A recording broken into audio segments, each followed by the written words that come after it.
Even in Lithbound, a land with innumerable species of equally innumerable forms and shapes, there are still those who are considered alien.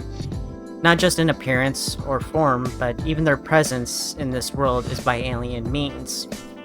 These are the Galibyte, a creature out of place and time even in the world of Lithbound. These creatures aren't from Lithbound, which might be why they're not capable of using the magical energies that roam freely throughout this world. They're not here by choice, but instead given no choice, but to get comfortable because of their mistakes. A path Earthlings may one day have to face themselves.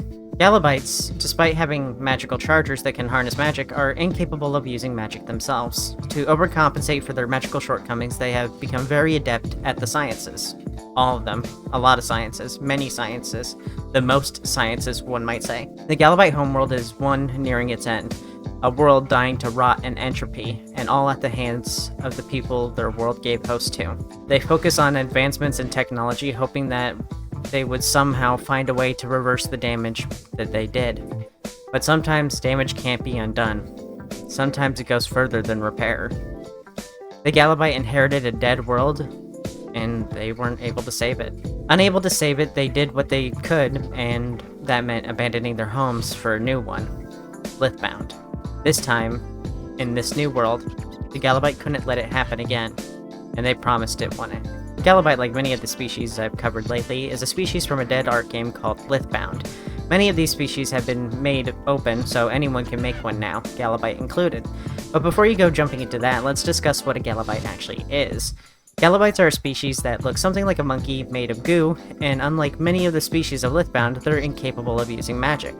But like the previously mentioned Chuika, check out the end card for them, they have these things called chargers. For Galibyte, their chargers are small orbs located in their antenna and manipulate a magic called magnet.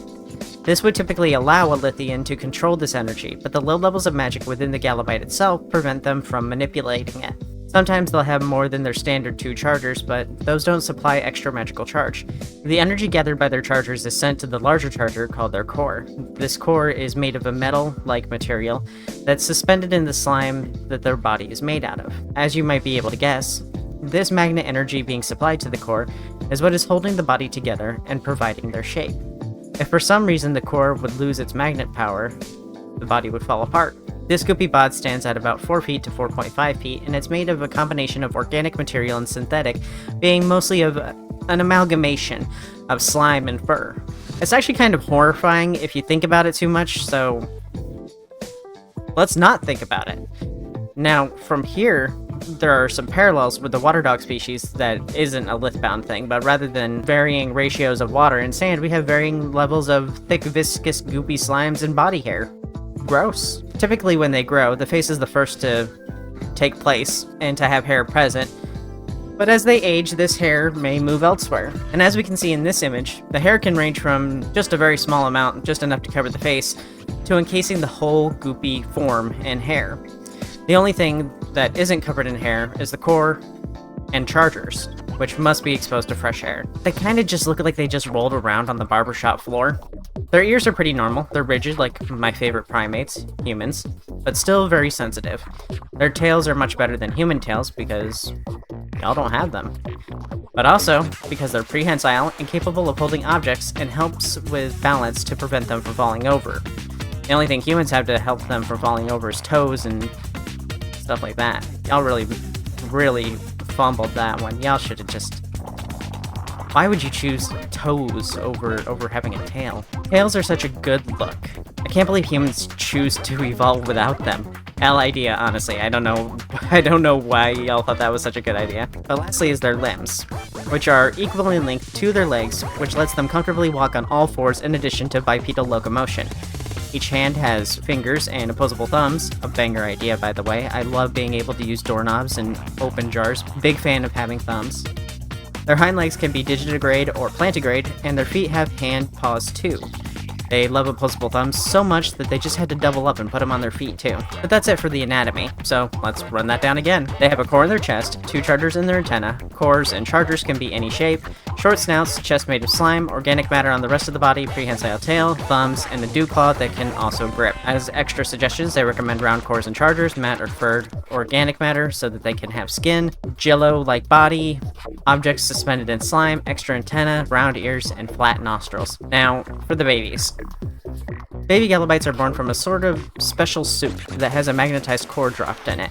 Soon the viscous liquid forms around the core, hanging onto it for its dear life, because it will cease to exist if it doesn't. The core doesn't grow, and instead the baby Galibyte grips and grows until it encases the core on its own. As they grow, the chargers in their antenna grow, and as soon as they're old enough to learn, they're fed knowledge from special knowledge book spheres, containing all the info that they'd ever need. The language of these orb books are written in an ancient language that can't be comprehended. Baby Galibytes are made of nothing but slime except for their face. Their antennae are nubs. They don't have chargers, their eyes remain closed until they can walk on their own, and their core is as big as their entire body. As you can see, baby Galibyte aren't born, so much as they're grown. Like all Lithians, in order to make one, you had to complete a quest. For this species, the quest was depicting what the first thing your Galibyte ever made was, showing that for this species, that their scientific advances were the most important thing to them. We also get a little more flavor here. Apparently Galibyte learned in reverse. So they don't learn by making, but by unmaking instead, referring to reverse engineer. This sounds pretty similar to me, as I once dismantled a VCR because I wanted to know how it worked. But unlike me, the Galibyte will recreate things they see using anything that they can get their hands on. Anything at all.